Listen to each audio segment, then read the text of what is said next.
I'm Van Sebastian, here with my co-host S.A. Baz Collins for this week's Written on the Edge Season 11, no, Season 10, Episode 11 interview. We'll be talking with Marshall Moore, a returning champion, and discussing his book, Sunset House, I did it again, plus his nonfiction work, The Scholarship of Creative Writing Practice, which intrigues me. So let's get to know our guest.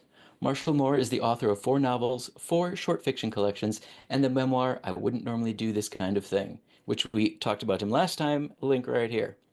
His work has appeared in the Southern Review, Litro, Storgy, Passenger's Journal, Quarterly Literary Review, Singapore, Asia Literary Review, the Barcelona Review, and many other journals and anthologies. He is also the co-editor of three academic books on the pedagogy of creative writing and publishing. He holds a PhD in creative writing from Aberystwyth University. A native of Eastern North Carolina, he lives in Cornwall, England. Marshall, welcome back to the show. Good to be back. Thank you. Good to have you back. So, what have you been up to in the last 2 years? Quite a lot. Oh, Mostly wait, hold on. I got to surviving. add Jeffrey Goldberg to our whole thing. So, Oh, yeah. Well, we've already got the whole Republican contingent on, right. so They're but they all haven't here. So, actually. yeah. Yeah, but they're just kind of grunting in syllables, so they haven't Right. actually said anything yet. It's just kind of word salad. Right. So, go on. So, yes, you've had a busy 2 years. Yeah. I mean, it's work is busy. I teach at a university here, and so I've been a busy guy. And I have somehow managed to finish the novel that I spent something like 5 years working on and um possibly maybe start on another. And yeah, I still managed to keep writing and somehow haven't like run screaming into the moors yet. Awesome. Well, let's dive into the works. First, Sunset House, the novel. And you Actually, it's essay collection. essay collection. Ooh, okay. Yeah, I know. I feel very adult now. I somehow managed to write an essay collection. He's in his So David like, Sedaris days. well, yeah. I mean, he's probably funnier than I am. I've seen him. He's really like he did a reading and a talk when I was still in Hong Kong, and I went to see him, and he's really great live. Oh, yeah. And he lives somewhere here in England as well, as far as I know. I think he's somewhere up in like Devon or Dorset or something. Hmm. I've never bumped into him, but I know he's here or he was here somewhere. So there's like this increasing contingent of North Carolina gay guy writers because Armistead Maupin lives in London now. Um, That's awesome. so You guys yeah, need to start a writing Sedaris is here, circle. Maupin. It's crossed my mind, but they wouldn't know who the hell I am.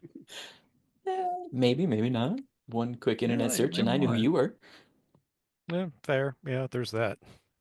All right, so if I were to see the essay collection on a table, like at a book fair or a Pride event or something, and I were to say, well, what's this about? What would you tell me?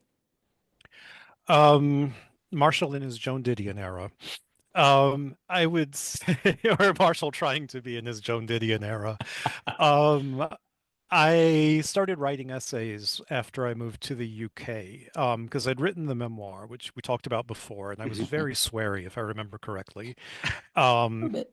that's my goal. One of my goals for today is to drop the F-bomb. Maybe a bit less than last time. I don't know. We'll see if it works. Yeah, so I started writing essays because, like, as one does, write the nonfiction book first, and then, like, oh, well, maybe I should try the short form.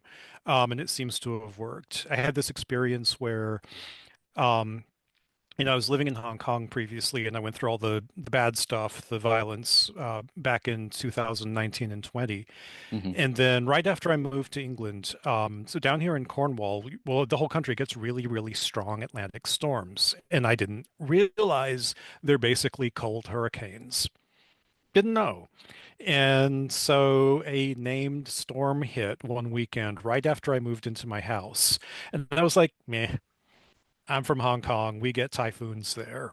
Because like not too long before I left, we had a really strong typhoon that was basically like the equivalent of a Category 5 hurricane when it hit. Oh, Like, meh, meh. I mean, that was intense. That was terrifying. right. But then so we had this big storm hit here, and it wasn't anything like that, but it was still like it was a Decent. hurricane for all intents and purposes. Hmm. And so the thing was, I just moved into this house. and I'd just gotten furniture because it was the lockdowns, and I had to have everything, bought online, shipped, assembled, whatever. So I had these big cardboard boxes full of crap out in my front garden Oh no. in the storm. And so they're Oh like these big, like no. the furniture had come in them, and then like all the little cardboard bits and pieces and all the little foam packing crap. And it was full of them. So there's these two boxes out in the storm. And I was like, meh, it'll rain a little bit, whatever. Wrong. So Wow. it basically was like a hurricane hitting. And so I have these like waterlogged boxes in my front yard. The wind was waking me up. I couldn't sleep. The rain sounded like machine guns. And so I was like, every couple of hours, I'd get up and look and I'd see the boxes moving. And I was just waiting for them to take flight and like spray cardboard all across the neighborhood. So it was terrifying, but I couldn't go out in it either because it was, and I couldn't bring them back in because they were Mhm. completely waterlogged. And so, like, in the end, nothing happened. But they were just completely soaked, and I ended up having to pay somebody to come and take them away. Um, so I ended up thinking, there's an essay in this. So I wrote it, and that's what led to my acceptance from the Southern Review, which is a pretty big deal, actually. And on the back of that, I was like, oh, I think I can write essays. Let's give that a go. So yeah, so that's Sunset House. Nice. So what I know of it is it's your take on locations around the world from your queer Southern viewpoint, right? Yeah, I mean, I write about Hong Kong a lot in it because obviously I was there for 12 years. Hmm. And what other places did I write about? Probably Where was I North again? Carolina, because like, where was I again? I have to look at the table of contents to tell you what country I was in. I just travel Yes, so much. Right. I've just traveled so much, and yeah, no, I mean, like one of the essays in this, it's not published outside of the book, but it's about my experiences gradually becoming comfortable, like being nude in saunas, not the gay kind necessarily, but just like at the Sure, gym or something in sure. Korea and Hong Kong. And so like walking around with your junk out and just kind of being okay with that and not being the same color as everybody else and realizing they're all staring at you. So I wrote an essay about that. Yeah, so yeah, definitely had some adventures there. Right. Um, And that's an yeah, so eye-opening experience. yeah, I mean, it was great actually because I really came to enjoy just how relaxing it could be. You're sitting in the steam room and okay, everybody's staring at me, whatever. It's still kind of all right, and eventually just sort of becoming okay with it. Hmm. Um, but being comfortable in my skin in a way that I hadn't been previously, because like once you've kind of had that experience a while, you're like, okay, yeah, whatever, we're all here. Um, So yeah, it's this sort of I get if there's a through line to all of this, it's the sort of journey through like comfort and discomfort I've experienced in different places. Awesome. Very awesome. So moving on to the scholarship side of things, Yeah, there was an element in this book's description that caught my attention big time, and I think will catch the attention of writers across the globe. And to summarize it, and this was my summary, it sounds like it's a creating practical working habits that meld your creativity with earning an income. kind of, yeah. The background of it is my co-editor is this British guy who actually lives and works in Qatar. And we met at a conference some years back, and we've worked together on these books. The idea of creative practice in general was a new one for me because it formalizes it in a way I'd never really thought about. So, because like, and it doesn't have to be just an academic term, but the idea of your creative practice is, like a practice in any other professional sense of like, this is my creative work, this is how I do it, this is how I approach it. Mhm. Um, we had the idea for this book because in like the academic work that exists on creative writing, there really wasn't a lot of attention being paid to the idea of creative practice. And it's kind of a given how it's taught. There's a lot of attention given to pedagogy, to how we teach create the writing and craft, but not so much how we kind of take a half step back and look at it as practice. And like for those of us who are working writers as well as academics, how do we kind of make that connection between what we do as writers and how we do it, and then how do we talk about that and how we teach it? Um, So that's what the book is basically. And my previous academic book looked at how publishing is taught, and not so much how the industry works, but actually how it's taught in writing programs. And so there's always this kind of bottom line aspect to it, at least where I'm concerned, because it's great to talk about craft, but then what do you then do with it when you come out of a writing program? Right, right. But I don't know Yeah. how coherent that was, but I was throwing some stuff at the wall to see what sticks. Well, I mean, that's just it. The what do you do with it? Because creative writing obviously focuses on producing the writing. Then what? Like, Mm. it's a whole big world Yeah. after that.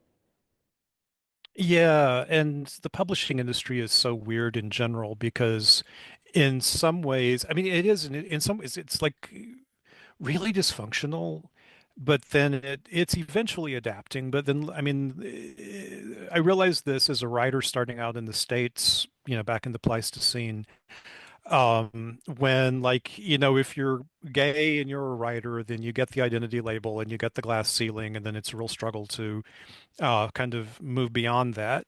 And different writers have had different experiences with that.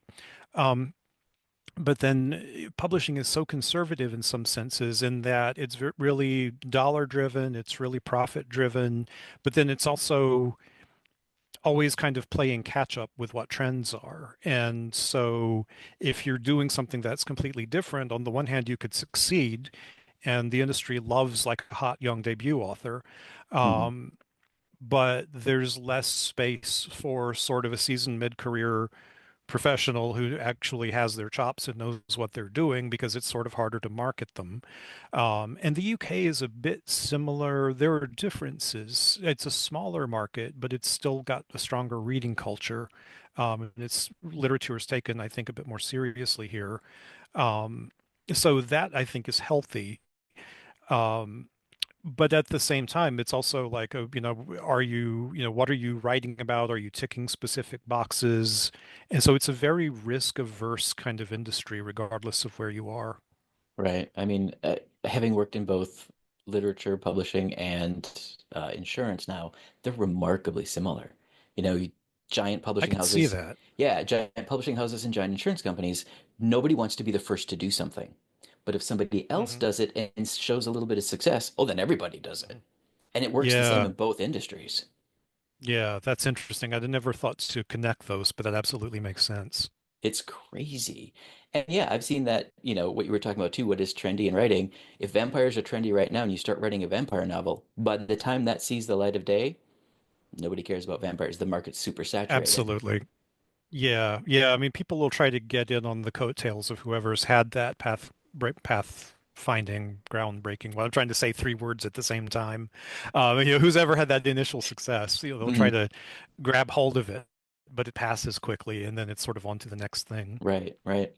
So, to writers out there who have a story in their hearts, would you suggest they just write it and see if they are the groundbreaker? Or do you think it's a good idea to try to at least be ready for a trend? No, I think you definitely need to write your authentic story Mm, that you want to hmm tell because it's impossible to write to the market. And if you think about that, and if you're working in publishing, you'll know. Um, it's a very slow industry, and timelines, production times, life cycles are really slow. So, like, if you think about how long it takes to write a novel, unless you're doing NaNoWriMo, which I have mixed feelings about, it may take a year or two to write that novel. In my case, with my new one, it took me about 4.5 years to get the first draft done, and I've actually even just now gone back and done another edit. So that puts me up to about 6 years on it that I've spent getting the first draft in a condition that I'm happy with. And then you might spend, I don't know, another year or two trying to market it. And then say you do sell it, even in a best case scenario, where like I've heard of writers, and this just happened to somebody I know here, sending a manuscript out and basically getting representation in the space of 2 weeks. I have a feeling like the person I know that this just happened to is going to have a very big sale, probably within the next couple of months. So good for them. Hmm.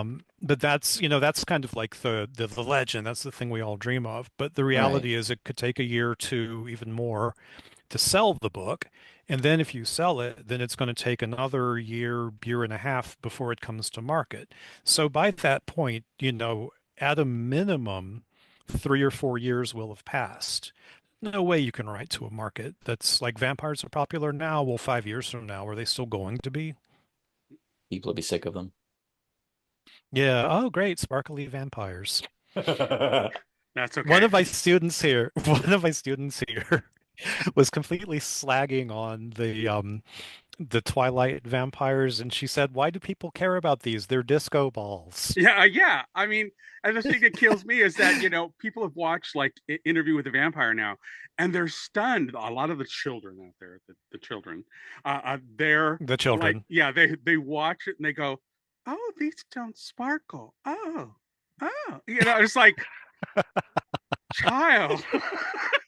The vampires were established way before Mormon Girl came along and took their fangs out and made them sparkle. So, but they're utterly shocked Bless their that hearts. there's a whole lore that they have no idea about, and it's just astounding to me that one little event in literature has completely saturated a generation, and they don't really expand out of it unless something like this comes along and just hits them in the face and they realize, oh wait, there's more, you know so there's that element too.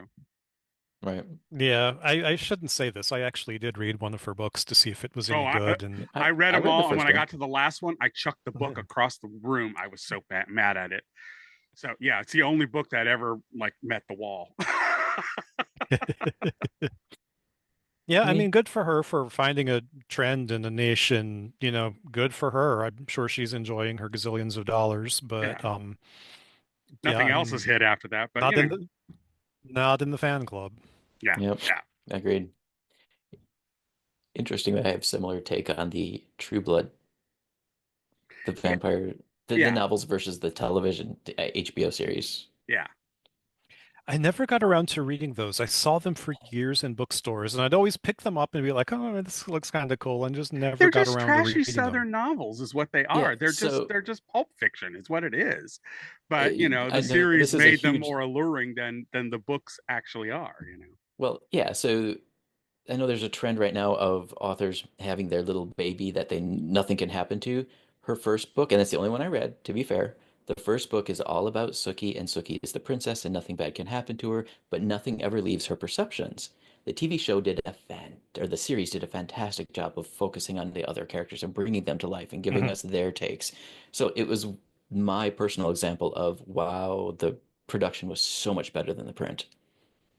Yeah, I get that. I get that. And I think too, I mean, the author, whose name I'm totally blanking on, got Charlene really, Harris. Yeah. yeah, there we go. Got really lucky that Alan Ball was involved because that's something that Hmm. he does just supremely well. Yeah. Right. Right. Coming back to your works, Baz, did you have questions about either the Well, the only thing I have is that it really astounds me that and the one part where I raised my finger when, yeah, that part right there, is that people just need to write the stories that they're passionate about, Hmm. because chasing a trend I mean, to be quite honest, the whole straight women writing gay male romance was such a thing for a while, and now all of that is petering out. It's nowhere near as popular as it was, and I'm not that's, so sure. well, it's kind of running its course. It's I don't think it's as big as people think it still is.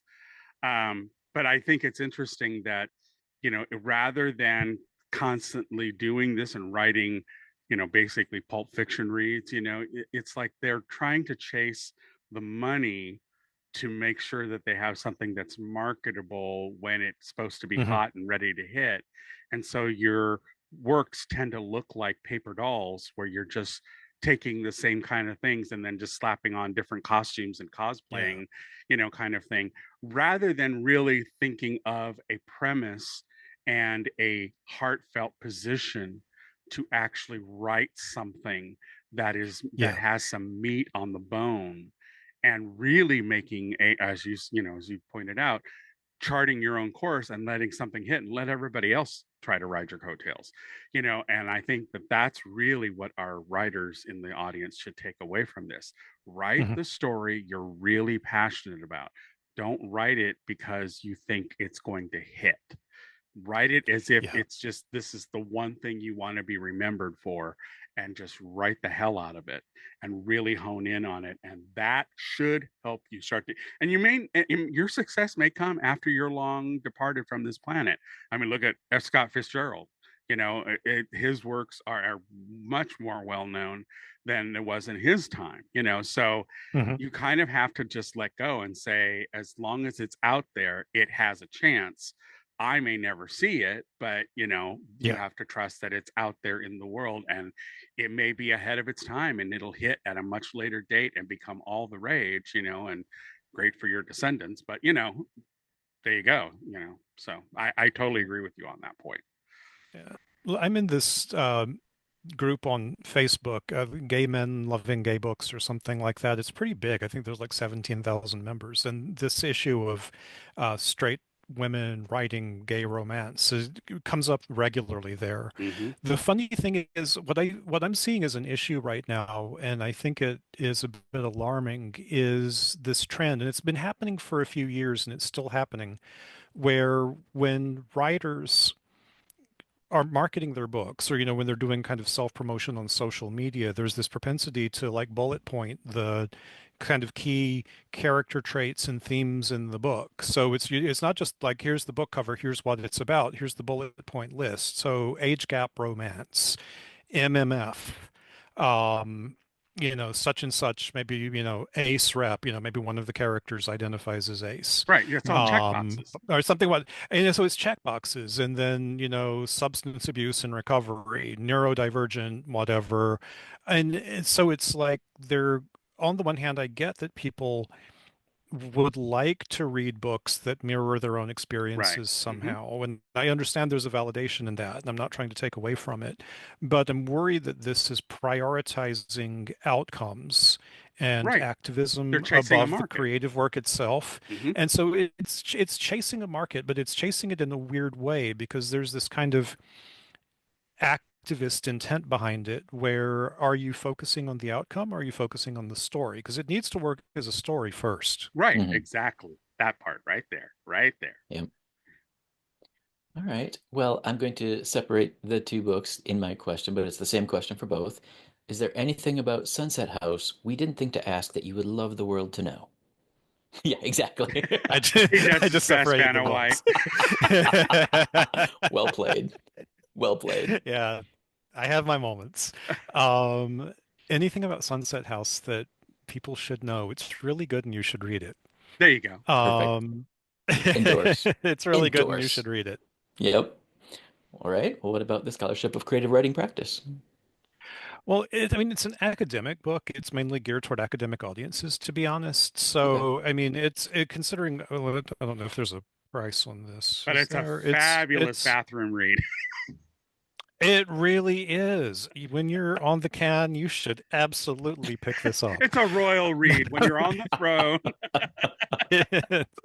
No, it's a good book. I think for, if somebody out there in the audience is an academic, if they're teaching on a writing program, if they're considering it, we've got some really good stuff in this book. We didn't write it ourselves. Well, I think I have a chapter. I think I have a chapter in it. Um, I've done enough of these things by now. I'm like, do I have a chapter in that one? I don't know. I probably do. Um, but it's one of, actually, when this one came out, there were a couple of other books published around the same time or shortly after that, also on the subject of creative practice. So it's worth a read, worth thinking about, like, how do you talk about your written work, your life as a writer? How do you actually bring that into the classroom? And I think that there's some thoughts in that that may crystallize the way that they would want to talk about it, hopefully. Love it. Love it.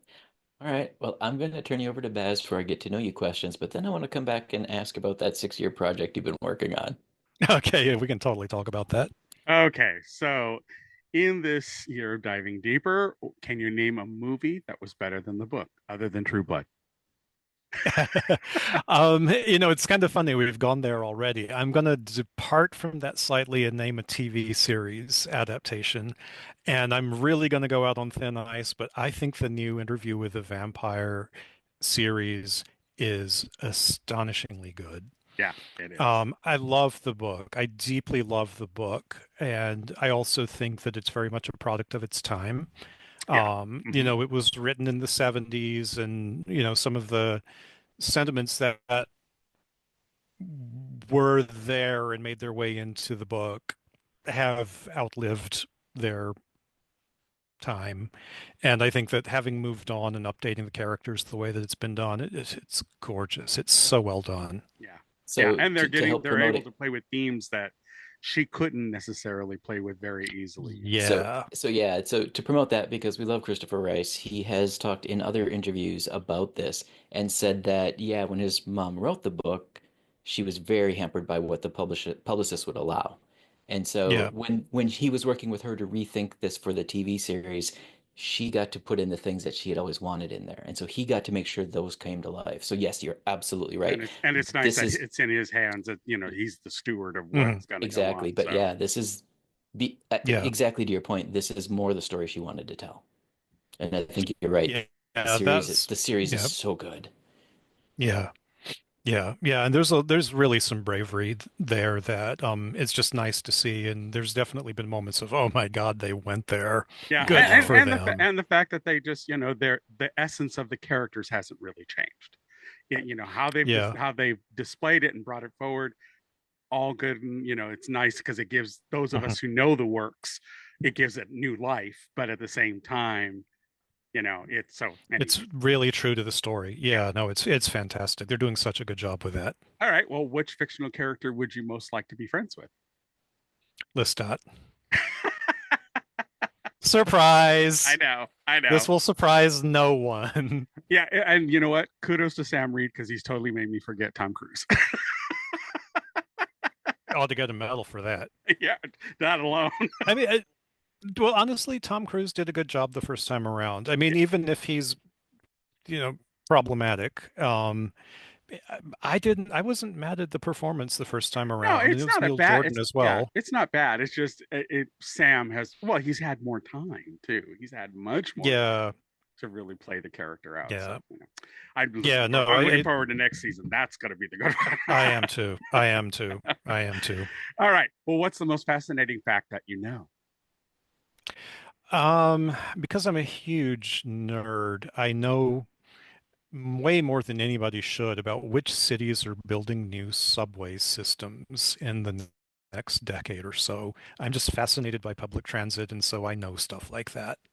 Yeah, there's some good YouTube channels of people who cover that stuff. It's really kind of fascinating. I've happened upon them every now and then and go, oh, I'm gonna watch this for a bit. Okay, Yeah, well, what? like Yeah, I trains. know, right? Okay, well, what was your favorite subject in school? Um, English, surprise.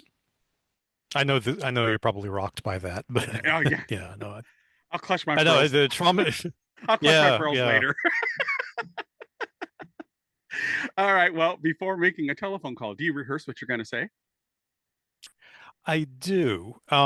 Yeah, I absolutely do. And one thing that's also happened in the last year and a half or so, I've actually been diagnosed as autistic. And so one of the things that comes along with that is a habit of kind of pre-scripting a lot of what you say. Not everybody does that the same way or approaches it the same way, but in my case, like, yeah, I should really think about what I'm going to say because I'm always worried that I'm either going to totally say the wrong thing or I don't know, they'll just be like dead air and I'm going to be like, so yeah, definitely. I don't like phone calls. I really don't like phone calls. And even if it's some sort of basic thing, I always worry that like I'm going to call somebody just for something completely stupid, like to like schedule an appointment for service on my car. And then I'm like, okay, what would somebody normally say when they're doing this? Because it's not spontaneous. And I'm always like, oh my God, I'm going to call and I'm going to sound really stilted or something.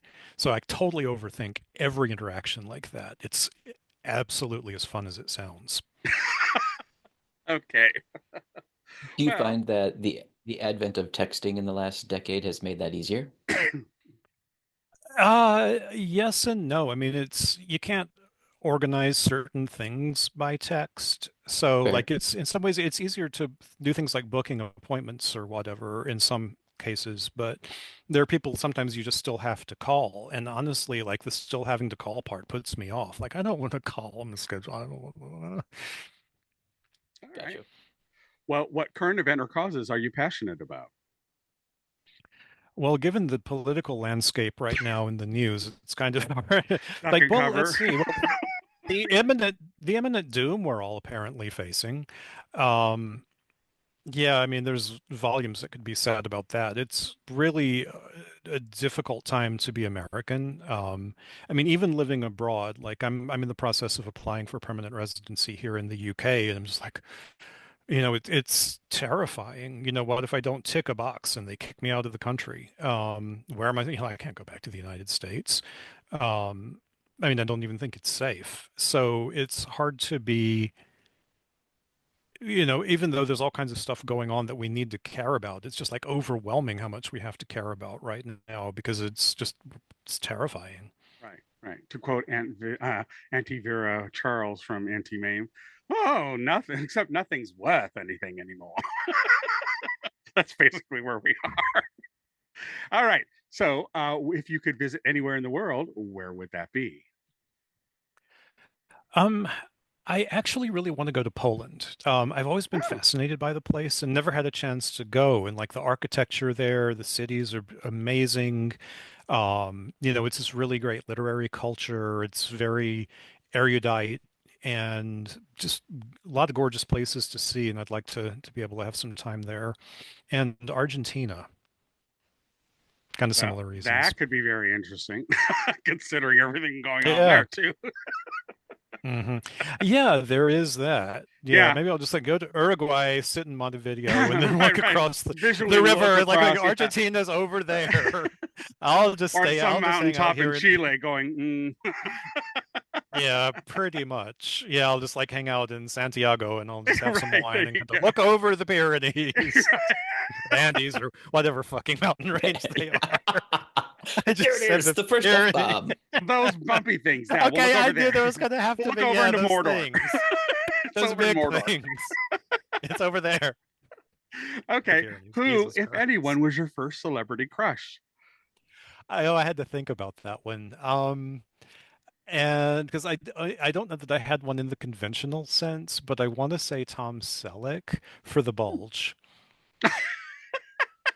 Because like we would always watch Magnum PI as a kid, because I like my mother really liked it, which I understand why. And I never really thought about it until later, like I started seeing pictures, and I was always kind of really fascinated. I was always really looking forward to seeing it. And I never quite made the connection. And then I looked back and remember seeing that, like, Jesus God, look at that.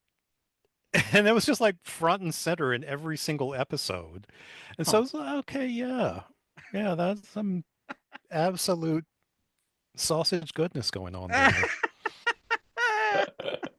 All right. Yeah, it's just aesthetically amazing. There, there you go. So There you there go. you go. Yeah, right. Okay.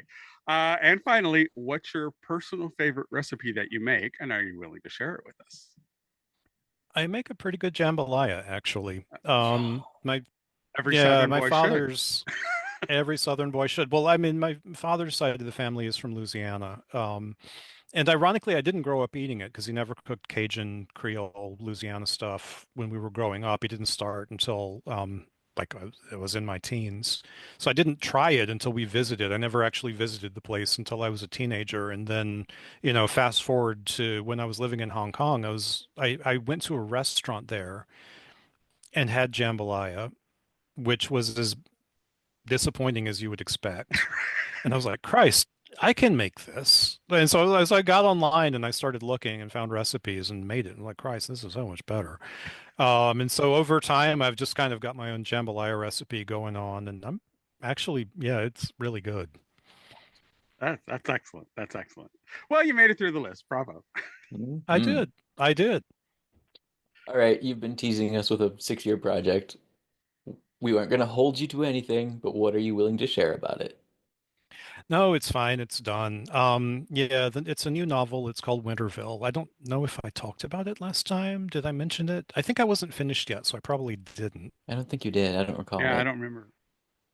I don't think I did. Yeah, so it's a novel called Winterville, and the basic idea of it, it's set in an alternate universe version of my hometown, Greenville, North Carolina. And Winterville is like the next city over. So I imagine what happened if we flip them. And Winterville is actually the big city. And then we have all the kind of interesting supernatural shit going on.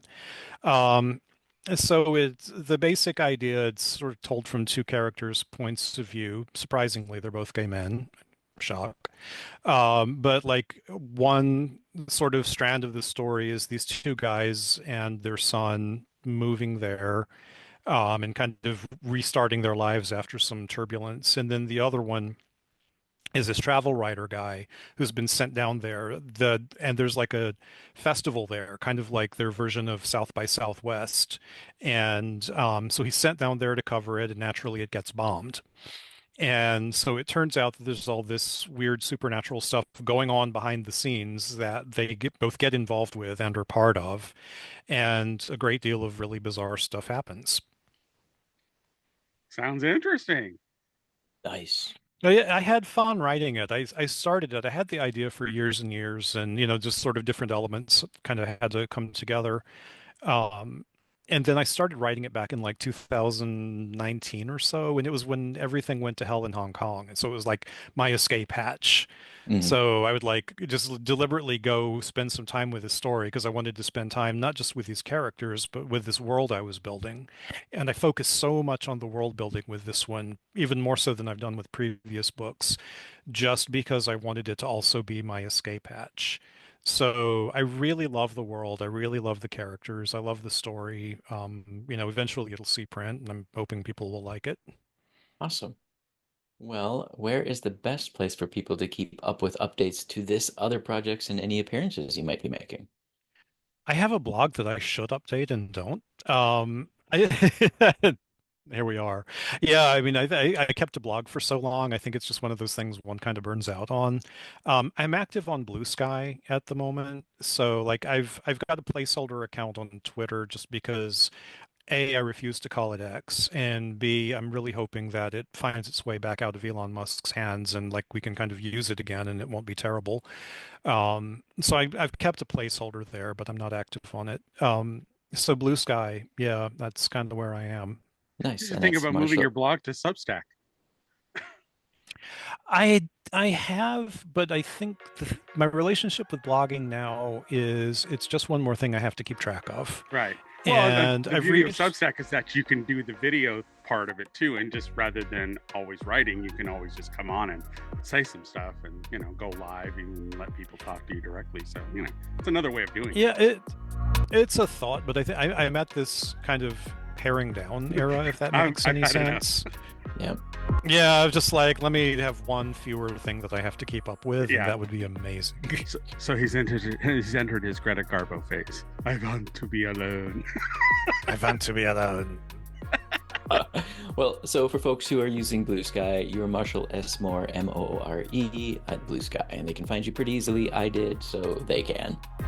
Hmm. And unfortunately, I don't participate in Fat Cock Friday. So if you're coming along to see my writing related news and pictures of things other than my junk, you'll be very satisfied. But if you were hoping to take part in that tradition, I am not able to And be your porn. what a statement for me to dovetail my next question on. Do you have any final words of wisdom?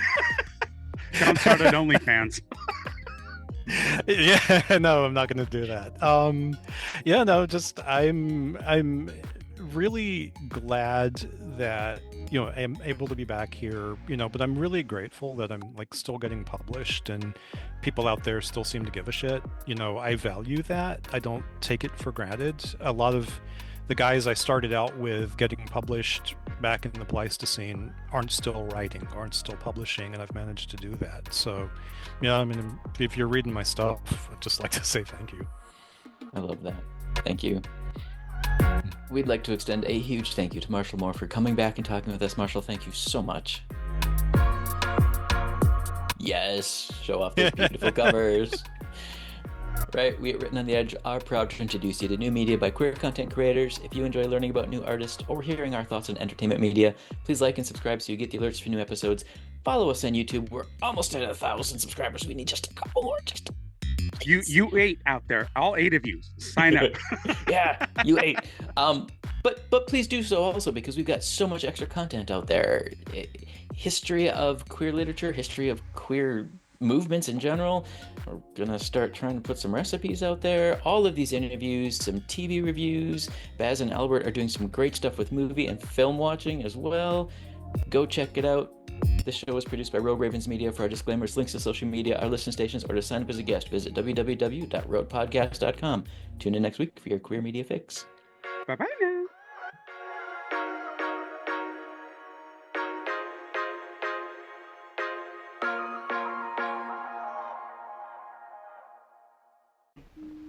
Oh, what's that? Closing time. The bums rush in melody, dear.